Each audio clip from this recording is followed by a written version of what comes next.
sex affects us emotionally. So that fire of sex kind of can affect, when it's out of the fireplace of marriage, can affect us physically, can affect relationships, and also can affect us emotionally. You can't put a condom on over your heart.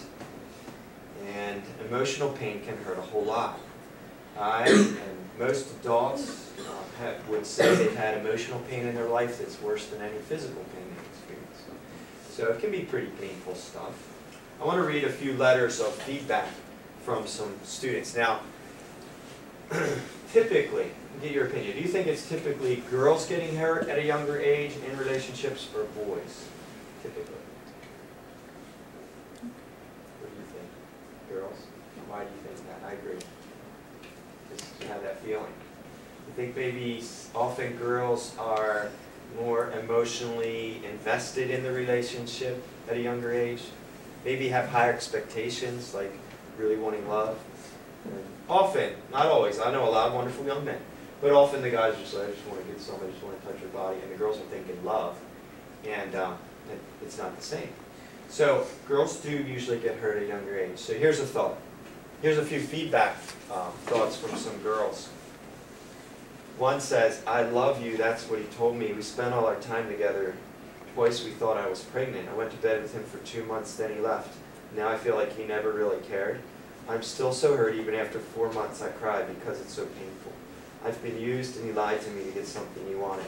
In 2 days it will be our 6-month anniversary. Does he even remember? I cry and wish I were still a virgin. I wish I hadn't done it. Can't tell you how many times I hear this kind of story. I was at an all-girls school about a week ago, and probably 1 out of 3 letters said something like this. Okay? Again, freshman year. For some of you, that's going to, I mean, the pressure's going to be on. I've been used and he lied to me to get something he wanted. Here's another girl. She says, I met this guy at a skating rink. We were too young to date, but I would see him at the rink. After a while, he invited me to his house. His parents were gone and he wanted to have sex. I really wanted to say no, but was afraid of losing him, so I said yes. A week later, we started to fight and he broke up. I feel so crushed. I feel so empty. I want a guy that will love me, the person, not just my body. I want someone I can love and someone to respect me. Am I asking too much? So is she asking too much, wanting the love and respect thing? No, it's normal. Normal stuff. Why did she say yes to this guy if she wasn't ready for that? Why did she say yes? She didn't want to what? She didn't want him to go away. She didn't want to lose him. It's a peer pressure thing. It's real. She'd been waiting all her life maybe to hear those words, I love you, you're hot, you're so beautiful, whatever. And she fell for it. It happens so much. And yeah, so girls, I have a few thoughts for you just to consider because this happens so much. And really, I hope nobody's already felt that pain in this class. I want to tell you, I know a lot of people who have, and it's maybe the worst pain in life, to believe and believe somebody's saying they love you and you to love them back and to show that by giving them your body, exchanging these bodily fluids, maybe creating a little life, and then find out it was a cruel joke. They just wanted to have sex and really didn't care about you, and now they're talking about you. It hurts bad. Okay, this girl said she was hurting 4 months later, still crying over it. That's pretty bad pain. So here's a few thoughts. Look, as a human being, guys and girls, we don't have much more valuable gift to offer another human being than our very self. Your heart, your soul, all wrapped up in your body. Pretty good stuff.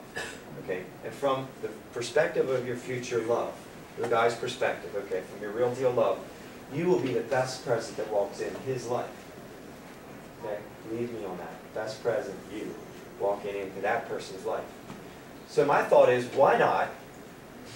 Cool idea. Since there's somebody that's going to love you the most for the rest of your life, why not keep the best present kind of wrapped up for the one who will love you the most? Because our culture is going to tell you, first of all, you should date when you're real young or you're a loser or something. That's a lie. And then they say when you date, you should share bodily fluids and have sex. Because that's what we say is normal. It's insane. It's crazy.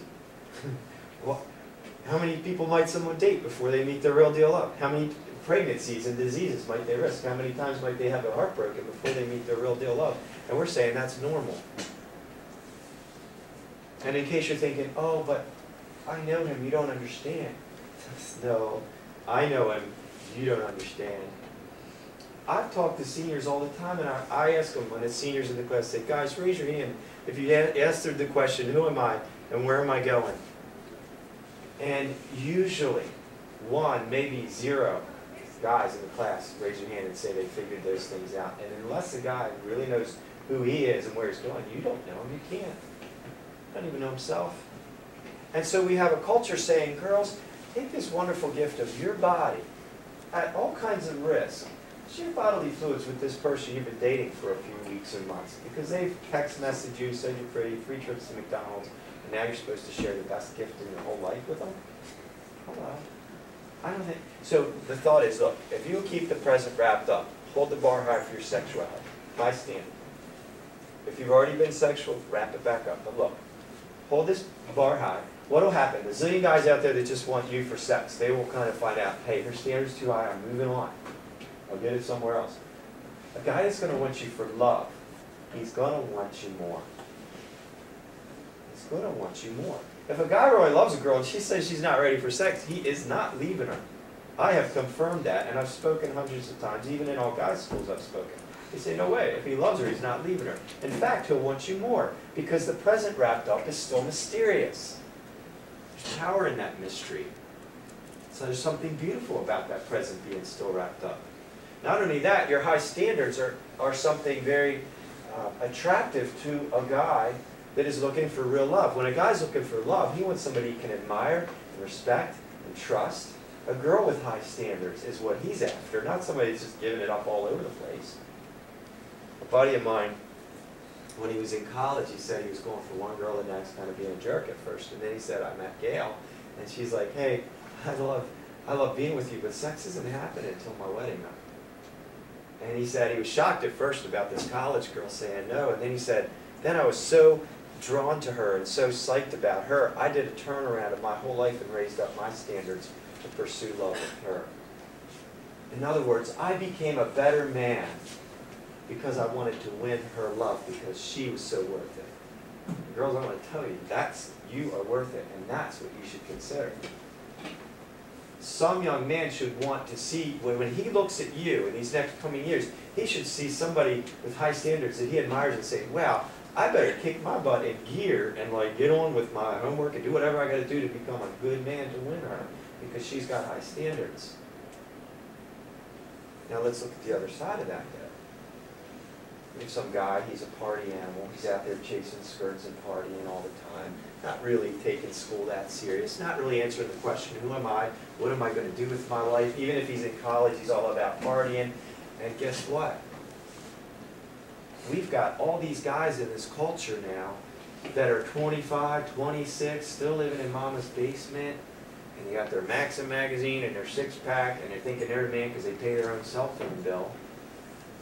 And they've never figured it out, and part of the reason they're there doing that is because all along the way, some lovely young lady's been giving them good sex to be a jerk. Like, here, let me reward your bad behavior. And since you're not doing anything with your life, I'll give you the best gift I have to offer in all the world, me. That's dumb. But again, girls, if you hold the bar high, a guy will want to be a better man to win you. That's pretty cool, because you're worth that. Seriously. So, something to think about. And keep that present wrapped up. Guys as well, you. Best present you have to offer your future love is you. And don't underestimate yourself. I personally could not stand myself when I was your age. In so many ways I can't even tell you. I was scrawny, not the best athlete, not the best student, blah, blah, blah. I could tell a joke and no one would laugh, all that stuff. And just like, I can't stand me. And you might think, well, who's going to really fall in love with me? No, someone will. And so the thought is, how can you love your future love? We're asking the girls, hey, keep the present wrapped up. Do that. By doing that, you're loving your future love now. You're holding out for the deep ocean rather than settling for the kiddie pool. It's going to be hard for those girls because there's going to be a lot of guys hitting on them, and it'll be real easy to say yes and get that immediate feel good out of that. So guys, you need to stay focused too for their benefit.